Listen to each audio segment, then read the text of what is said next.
welcome. Today I am going to be making this Dreamcatcher, and I'm going to use a combination of pigments. I have some of the turquoise, mica, and the rest of the ones that I'm going to be using are just a variation of colors of Pigment Paste. I'm using mainly pinks, yellows, blues, and greens. And then I just mixed each of those pigments into my clear resin.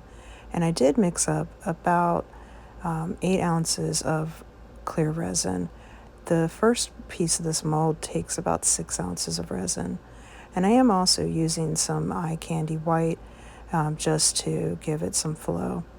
And I put each of these into a syringe. It gives me a better way of being able to get into the detail of the mold.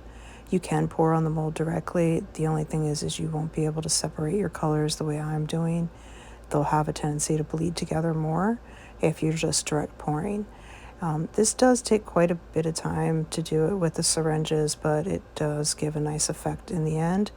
And I just variated my colors. I started off with the dark blue in the middle and then just migrated that out to some softer colors with the green, the yellow, the white, and the light blue, and then the pink. And then I came back in with something more of a pop, which is that turquoise. And I just made sure to fill the entire mold, each of those little cavities.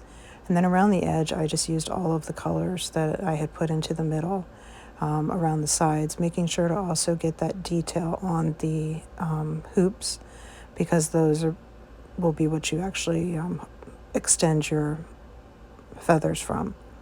And then on the feather side, I am just pouring down the white eye candy pigment paste, and then I am pouring directly into that the color and then following that with some clear.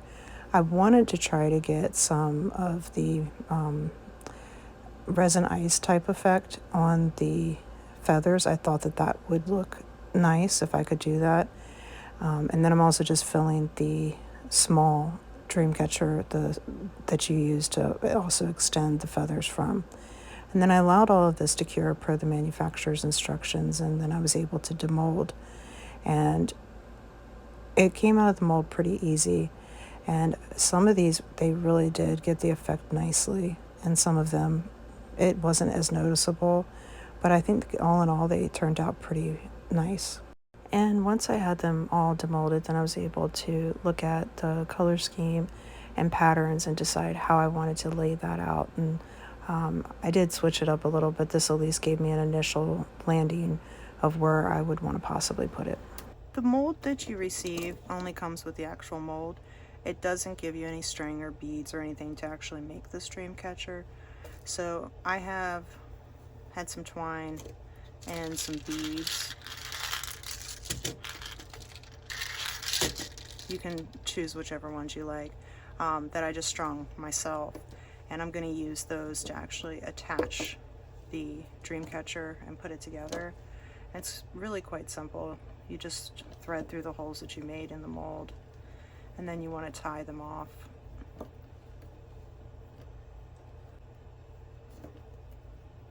It's always a good idea to double or triple knot.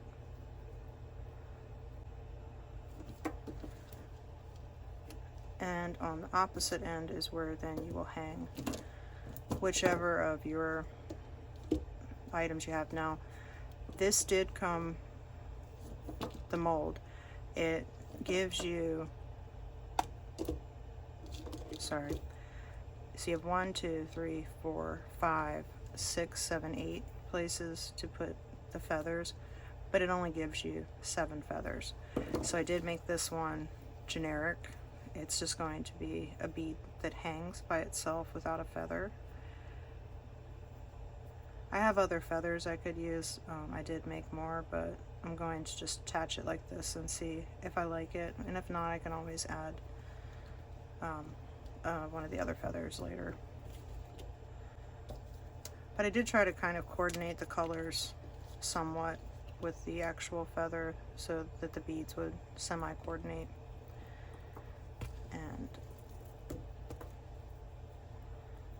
But again, personal choice as to how you wish to do this. You could also just use some clear fishing wire and put it together with that. It's completely up to you. And beads aren't necessary, you don't have to use them.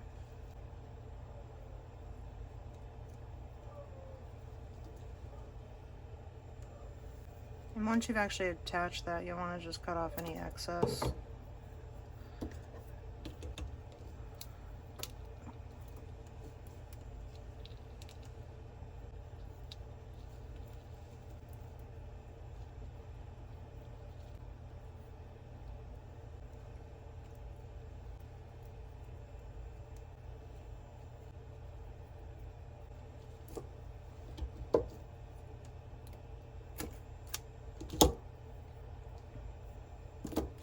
And so this is how it's shaping up.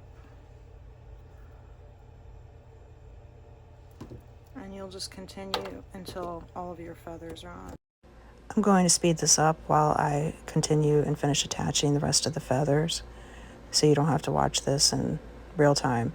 You can always slow it down using your settings, and I just use the exact same process that I used on the first two that I showed you.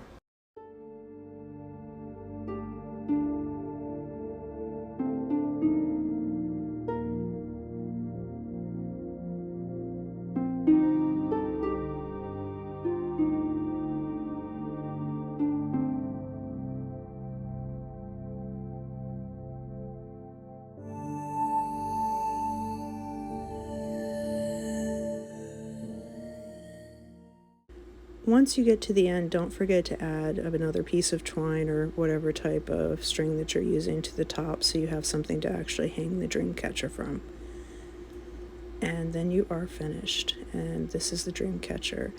It's really difficult to show at this angle, so I'm gonna hang it and show you what it looks like.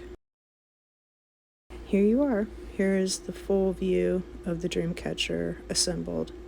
I hope you enjoyed the video. Please don't forget to like, subscribe, share, and press the bell to be alerted to future videos.